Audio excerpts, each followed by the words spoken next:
ഉത്തരേന്ത്യൻ രാഷ്ട്രീയത്തിലും കർണാടകയിലുമെല്ലാം കാണുന്ന ഓപ്പറേഷൻ താമര കേരളത്തിലും എത്തിയിട്ടുണ്ട്.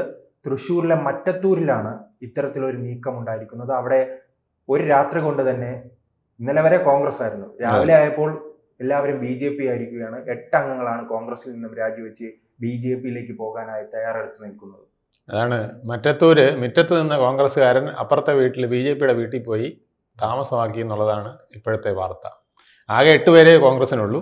ആ 8 പേരും 4 പേരുള്ള BJPക്കാരുമായി ബാന്ധവത്തിലായി. 2 റിബലുണ്ട്, അവരും കൂടെ അപ്പുറത്ത് ചേർന്നെന്നാണ് അറിയുന്നത്. അപ്പം മറ്റത്തൂർ പഞ്ചായത്ത് എന്തായാലും BJPയുടെ കയ്യിൽ ആയി. ഏറ്റവും കൂടുതൽ വോട്ട് കിട്ടിയ LDF 10 സീറ്റാണ് LDFന് കിട്ടിയത്. അപ്പോൾ അവരും തൃശങ്കുവിലായിരിക്കുകയാണ്. കാരണം 8 കോൺഗ്രസ്, 4 BJP, പിന്നെ 2 റിബലും കൂടെ ചേർന്ന് കഴിഞ്ഞാൽ 14ആയി. കോൺഗ്രസ്സിന് ഉള്ള സീറ്റ് 8-0 മാറി. LDF ആണെങ്കിൽ 10 സീറ്റേ ഉള്ളൂ. ശക്തമായ പ്രതിപക്ഷമായിട്ട് LDFന് നിൽക്കാം. മറ്റത്തൂർ BJP താമര വിരിയിച്ചു. രാവിലെ പ്രസിഡന്റാകാമെന്ന CPM നേതാവിന്റെ അവസ്ഥയാണ്.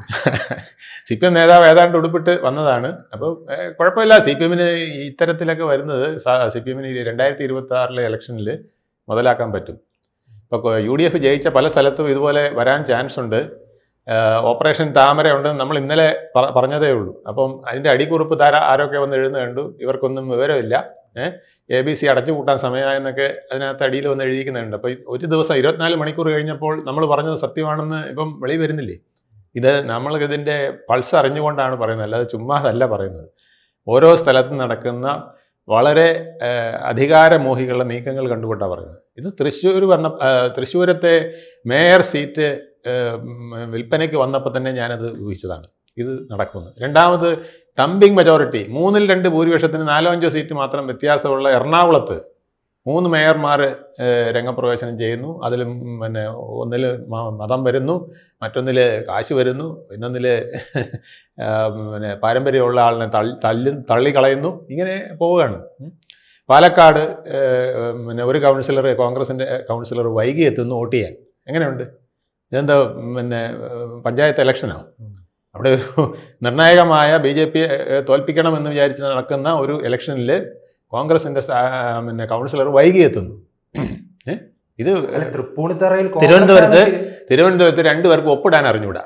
ഏറ്റവും മുതിർന്ന കോൺഗ്രസ് ക്ലീറ്റസും നന്തങ്കോട് വാർഡിലെ ക്ലീറ്റസിനും ഒപ്പിടാൻ അറിഞ്ഞുകൂടാ. പിന്നെ ലതിക, വെങ്ങാനൂർ ലതിക 41 വോട്ടിനാണ് കോൺഗ്രസ്സുകാർ എങ്ങനെയെങ്കിലും BJPയുടെ വായിൽ നിന്ന് രക്ഷിച്ചെടുത്തത്. ആ ലതികയ്ക്ക് ഒപ്പിടാൻ അറിഞ്ഞുകൂടാ. അങ്ങനെ തിരുവനന്തപുരത്ത് എന്തായാലും BV രാജേഷ് ജയിക്കുമെന്നുള്ളതുകൊണ്ട് കുഴപ്പമില്ല. അതേസമയം തൃശങ്കൂലാണ് നിന്നിരുന്നെങ്കിൽ ഈ 2 വോട്ടിനായിരിക്കും BV രാജേഷ് ജയിക്കുക. മനസ്സിലായില്ലേ? ഇതൊക്കെ കോൺഗ്രസ് ഇപ്പോൾ ആരോപണം ഉന്നയിക്കുന്ന തൃപ്പൂണിത്തറയുമായി ബന്ധപ്പെട്ടാണ്. അവിടെ 2 LDF വോട്ടുകൾ അസാധുവായി BJP വിജയിച്ചു. അതിനും കാരണമുണ്ട്. കാരണം പകരം കോഴിക്കോട് സദാശിവൻ രക്ഷപ്പെട്ടത് അങ്ങനെയല്ലേ. സദാശിവന് അവിടെ ഭൂരിപക്ഷം ഇല്ല കോഴിക്കോട്. അപ്പോൾ സദാശിവൻ മേയറായില്ലേ.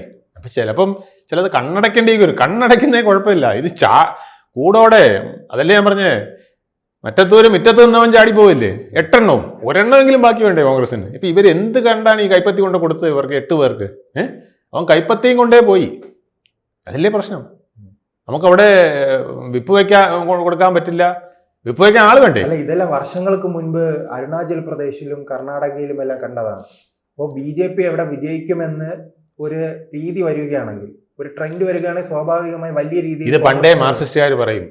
ഈ കോൺഗ്രസ്സുകാർ പകല് കോൺഗ്രസും രാത്രി RSSും ആണെന്നവർ പലപ്പോഴും പറയാറുണ്ട്. പലരെയും ഈവൻ രമേശ് ചെന്നിത്തലയെ കുറിച്ച് പോലും പറയാറുണ്ട്. മുണ്ടിനടിയിൽ കാക്കി നിക്കർ കിട്ടുമെന്ന്. RSSന്റെ കാക്കി നിക്കറാണല്ലോ. കാക്കി നിക്കർ എന്നൊക്കെ പറഞ്ഞ് അധിക്ഷേപിക്കാറുണ്ട്. അതിലൊന്നും സത്യമില്ല. എങ്കിലും പറയുകയാണ്, ഈ വലിയ കാര്യങ്ങൾ പറയുമ്പോൾ ചിലത് നടക്കുന്നതുകൊണ്ടാണ് ഈ വലിയ കാര്യങ്ങൾ പറയുന്നതേ. അണികളിൽ പലരും ഇങ്ങനെ വിജയിക്കുന്നത് RSSന്റെ വോട്ട് കൊണ്ടാണെന്നുള്ളത് സത്യമാണ്. അത് യാതൊരു സംശയവുമില്ല, സത്യമാണ്. അത് ഇവിടെ എന്നല്ല, പലയിടത്തും ഈ കഴിഞ്ഞ കാലങ്ങളിൽ മുഴുവൻ RSSന്റെ വോട്ട് കൊണ്ടാണ് ഇവിടുത്തെ CPMകാർ കോൺഗ്രസ്സുകാർ ജയിച്ചിട്ടുള്ളത്. മനസ്സിലായില്ലേ? ഇപ്പം അത് CPMകാരും കുറച്ചുകൂടെ മുതലെടുക്കുന്നതേ ഉള്ളൂ. അവർക്ക് മനസ്സിലായി ഇവിടുത്തെ കാലാവസ്ഥ മാറി. ഇവിടെ വെറും ഹിന്ദുവിൻ്റെ മേൽ കാർക്കിച്ച് തുപ്പിക്കൊണ്ടിരുന്ന ഉള്ള സീറ്റ് പോകുമെന്നുള്ളത് കഴിഞ്ഞ തവണ 2 തവണത്തെ കൊണ്ട് മനസ്സിലായി. കഴിഞ്ഞ പാർലമെൻറ്റും ഇപ്പോഴത്തെ തദ്ദേശ സ്വയംഭരണവും കൊണ്ട് മനസ്സിലായി CPMന് എന്നും കോൺഗ്രസ്സുകാരനെ കുറ്റം പറഞ്ഞും BJP-കാരനെ കാർക്കിച്ച് തുപ്പിയിരുന്നാൽ അയിത്തം മാറിയേ പറ്റുള്ളൂ. ഇപ്പോൾ അയിത്തം മാറി തുടങ്ങി. അതാണ് എൻ്റെ ഘടകം. ഇപ്പോൾ BJP-കാരനെ CPM-കാരനും കോൺഗ്രസ്സുകാരനും മാത്രമല്ല മുസ്ലിം ലീഗുകാരനും കുറച്ച് ദിവസം കഴിയുമ്പോൾ വിളിക്കാൻ തുടങ്ങും. കാരണം സ്ഥാനമല്ലേ പ്രധാനം. ഇതുണ്ടെങ്കിലല്ലേ വല്ലതുമൊക്കെ നടക്കുകയുള്ളൂ.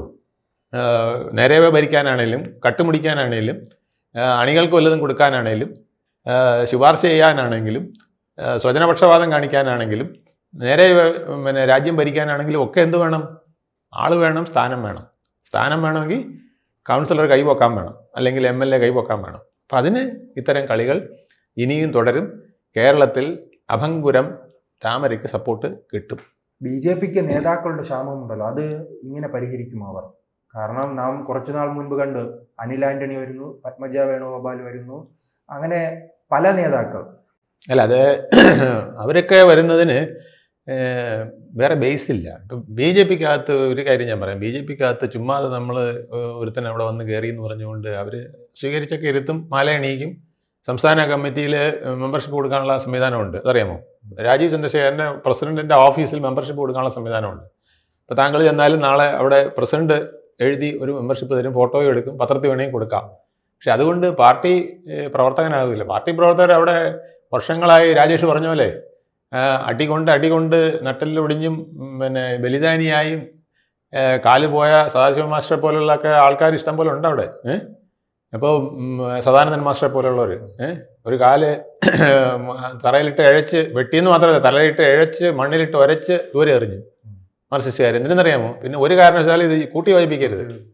അപ്പം അതുപോലുള്ള ബലിദാനികൾ പിന്നെ അദ്ദേഹത്തിൻ്റെ കാലേ പോയുള്ളൂ, തല പോയവർ തന്നെ എത്രയുണ്ട്. അപ്പം അവിടെയൊന്നും ചേർന്ന് പെട്ടെന്ന് നമുക്ക് കാര്യങ്ങൾ ഒപ്പിക്കാൻ നോക്കില്ല. പിന്നെ ഇതുപോലെ കൗൺസിലറൊക്കെ ആയിക്കഴിഞ്ഞാൽ അവർ, കാരണം അവർക്ക് സീറ്റിൻ്റെ പ്രശ്നമാണ്, സ്ഥാനത്തിൻ്റെ പ്രശ്നമാണ്, അതൊക്കെ നടക്കും. അല്ലാതെ ഓടിച്ചെന്ന് ബെനിഫിറ്റ് ഉണ്ടാക്കാം. പക്ഷെ അവർ തഴയില്ല, എന്തെങ്കിലുമോ കൊടുക്കും. ഇപ്പം അനിൽ ആന്റണിയെ സംബന്ധിച്ചിടത്തോളം അനിൽ ആന്റണിയുടെ കപ്പാസിറ്റിക്ക് പറ്റിയ ഒരു സ്ഥാനം അവർ കൊടുത്തിട്ടുണ്ട്. ദേശീയ തലത്തിൽ ഒരു അക്സെപ്റ്റൻസ് കൊടുത്തിരിക്കുകയല്ലേ. അപ്പോൾ പത്മജ വേണുഗോപാൽ കോൺഗ്രസ് നിന്ന് ആരെങ്കിലും തിരിഞ്ഞു നോക്കൂ? മുരളിക്ക് രക്ഷയില്ല, ഘടാഘടിയം മുരളിക്ക് രക്ഷയില്ല, പിന്നെ പത്മജയ്ക്ക് എന്ത് രക്ഷയാണ് അവിടെ വരിക? അപ്പം അതുകൊണ്ട് പത്മജയ്ക്ക് അവിടെ നിന്നാൽ പത്മജയ്ക്ക് അർഹമായ സ്ഥാനം കിട്ടും. ഇന്നല്ലെങ്കിൽ നാളെ മറ്റ് പലയിടത്തേക്കും പോകാൻ പറ്റും. അപ്പം ഇപ്പം കിട്ടിയില്ല എന്ന് പറഞ്ഞ് ചാടിയാൽ പ്രശ്നമാണ്. അതാണ് വരുന്നത്. കോൺഗ്രസ്സുകാരന് ആദ്യമായിട്ട് ശ്രദ്ധിക്കേണ്ടത്, കോൺഗ്രസ്സിൽ പ്രവർത്തിച്ച് പാരമ്പര്യമുള്ള പാവപ്പെട്ട ഒരുപാട് കോൺഗ്രസ് പ്രവർത്തകരുണ്ട്.